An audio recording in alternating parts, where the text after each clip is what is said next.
श्री सीतारामचंद्राभ्याम नमः। मैं आपको वाल्मीकि रामायण अयोध्या कांड से आज तृतीय सर्ग सुनाऊंगी। यह सर्ग विशेष है। इस सर्ग में आप जानिए हर्षोल्लास के साथ राजा दशरथ ने श्री राम के राज्याभिषेक की तैयारी करने के लिए किससे विनम्रता से कहा और क्या कहा, और जिसको कहा उसने कैसे कैसे विधिवत तैयारी की, इसका वर्णन बड़े प्रसन्नता के साथ सुनिए। पिछले सर्ग में आपने सुना था कि सभासदों के सामने श्री राम के राज्याभिषेक के लिए राजा दशरथ ने प्रस्ताव रखा था। तो इस सर्ग में वे सभासद पद्मांजलि अपने हाथों की पद्मांजलि बना करके राजा दशरथ के सामने स्वीकृति स्वरूप हाथ स्वरूप इस पद्मांजलि को सिर पर रख करके प्रदान किया कि उन्हें स्वीकार है श्री राम का राज्याभिषेक। उनके इस तरह के अभिवादन को राजा दशरथ ने बड़ी प्रसन्नता से स्वीकार किया। स्वीकार करने के पश्चात उनसे प्रीत कर वाणी बोली कि आपने मुझे यह सम्मान प्रदान किया, मुझे बहुत खुशी। उसके पश्चात वे वशिष्ठ मुनि और वामदेव आदि ब्राह्मणों की तरफ मुख करके कहा कि यह चैत्र मास बड़ा ही पुनीत, पवित्र और सुंदर है।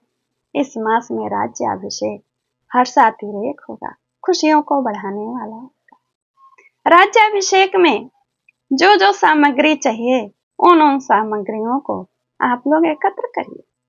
उनकी यह बात सुन करके पूर्ववासी में हर्ष से कोलाहल होने लगा। वहां पर जो लोग भी उपस्थित थे उनमें हर्ष से कोलाहल होने लगा।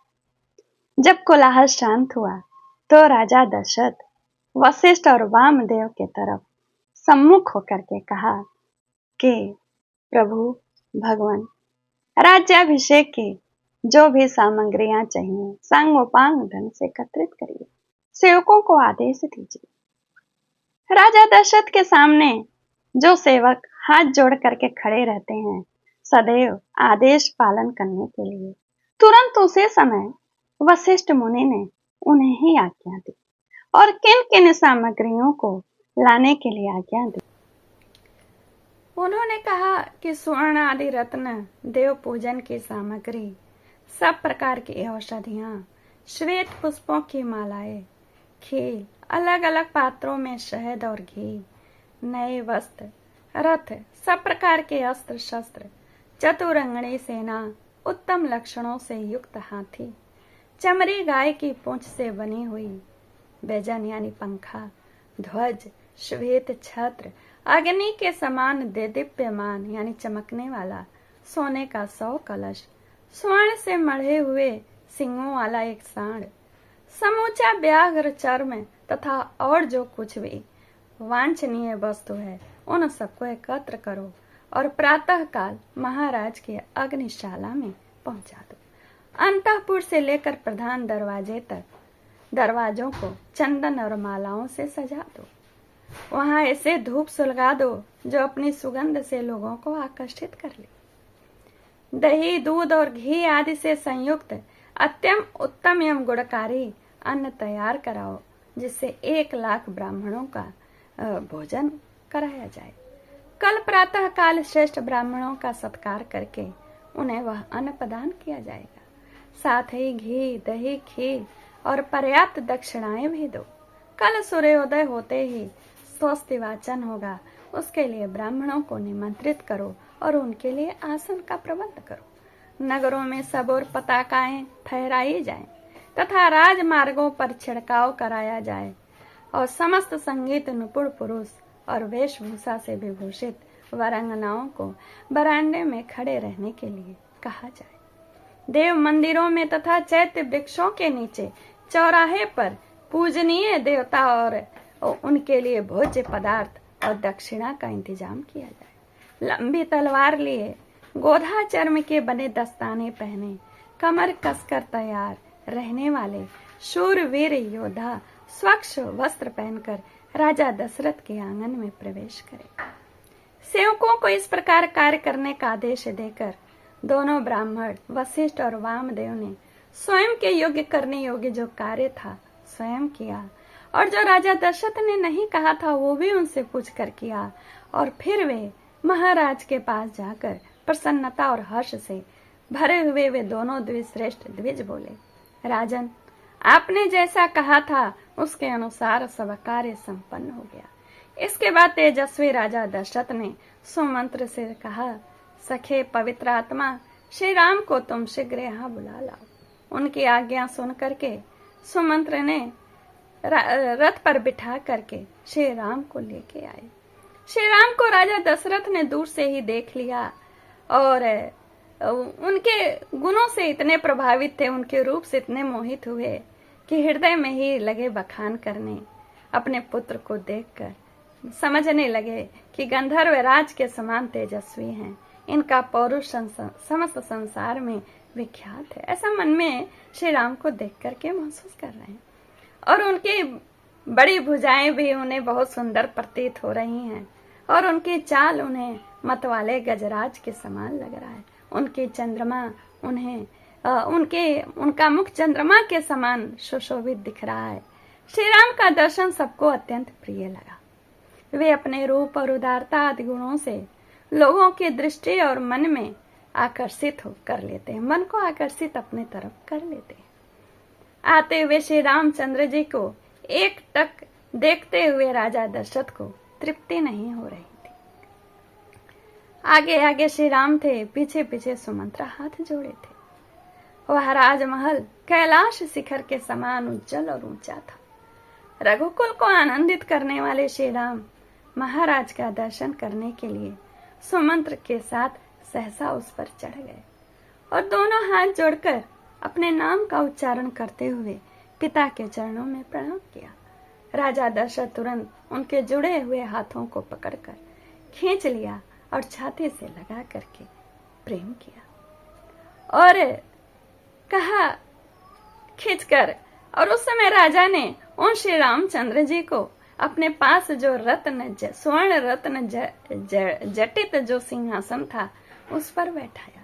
श्री राम उसी तरह वहां सुशोभित हो रहे थे जिस तरह उदय काल के सूर्य की शोभा से मेरू पर्वत सुशोभित होता है। वहां के राजाओं में वे उसी तरह सबको अमृत लग रहे थे जिस तरह अमृत पाकर के देवता तृप्त होते हैं। वहां के सभासद के लोग उनको देखकर तृप्त हो रहे थे। उनकी शोभा ऐसी लग रही थी जैसे शरद काल के आकाश में निर्मल ग्रह नक्षत्र आकाश सुशोभित हो रहे हों। जैसे सुंदर वेशभूषा से अलंकृत स्वयं को दर्पण में देखने से प्रसन्नता होती है, उसी तरह राजा दशरथ स्वयं का स्वरूप श्री राम में देख करके प्रसन्न हो रहे हैं। जैसे कश्यप देवराज इंद्र को पुकारते हैं, वैसे ही राजा दशरथ राम को पुकारते हुए कहते हैं, बेटा, तुम्हारा जन्म मेरी बड़ी महारानी रानी कौशल्या के गर्भ से हुआ है। तुम अपनी माता के अनुरूप ही उत्पन्न हुए हो। श्री राम, तुम गुणों में बढ़कर मुझसे ज्यादा हो, मुझसे बढ़कर हो, अतः मेरे परम प्रिय पुत्र हो। तुमने अपने गुणों से इन समस्त प्रजाओं को प्रसन्न कर लिया है। इसलिए कल पुष्य नक्षत्र के योग में युवराज के पद पर तुम अधीनस्थ होगे। तुम युवराज पद को ग्रहण करना। बेटा, यद्यपि तुम स्वभाव से ही गुणवान हो और तुम्हारे विषय में यही सबका निर्णय है, तथापि मैं स्नेहवश सद्गुण संपन्न होने पर भी तुम्हें कुछ हित की बातें बताता हूँ। तुम और भी अधिक विनय का आश्रय लेकर सदा जितेंद्रिय बने रहो। काम और क्रोध से उत्पन्न होने वाले दुर्व्यसनों को सर्वथा त्याग देना। गुप्तचरों से जो बातें प्राप्त होंगी उसे दरबार में सही तरह से जान लेना, फिर न्याय करना और अपने मंत्रियों, सेनापतियों और अधिकारियों के प्रति पुत्रवत व्यवहार करना। कोषागार यानी भंडार गृह और शस्त्रागार को संग्रह करके रखना और सबसे प्रीत पूर्वक व्यवहार करना। अनुरक्त रखना, सबको अपने कार्य से संतुष्ट रखना। इससे हर कोई तुम्हें उसी तरह प्रेम देगा, उसी तरह अपने प्रेम से तुम्हें संतुष्ट करेगा जिस तरह से अमृत पाकर के देवता तृप्त होते हैं।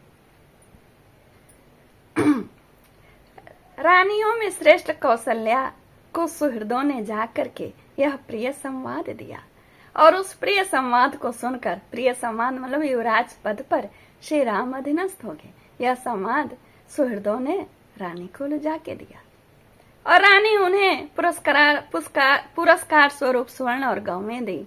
और राजा दशरथ को श्री रामचंद्र जी प्रणाम करके अपने शोभाशाली भवन को चले गए। नगरवासी मनुष्यों ने राजा से आज्ञा लेकर के अपने अपने घर गए और घर जाते हुए क्या कामना कर रहे थे, घर जाकर के अपने इष्ट देव से क्या मना रहे थे? ये मना रहे थे कि निर्विघ्न हमारी अभिष्ट इच्छा पूर्ण हो, मेरी जो प्रिय इच्छा है वह पूर्ण हो। हमारी प्रिय इच्छा ये है कि श्री राम का राज्याभिषेक होते हुए ये आंखें देखें, हमारी आंखें देखें। और इसके लिए अपने अभिष्ट देवता को इष्ट देवता से विनती करते हुए यहीं पर यह सर्ग पूर्ण होता है। इत्याशय श्रीमद् रामायणे वाल्मीकि आदि काव्ये अयोध्या कांडे तृतीय सर्गा यहीं पूर्ण होता है। नमस्कार, जय श्री कृष्ण, धन्यवाद। लाइक, कमेंट्स, शेयर और सब्सक्राइब तीनों करिए। नमस्कार।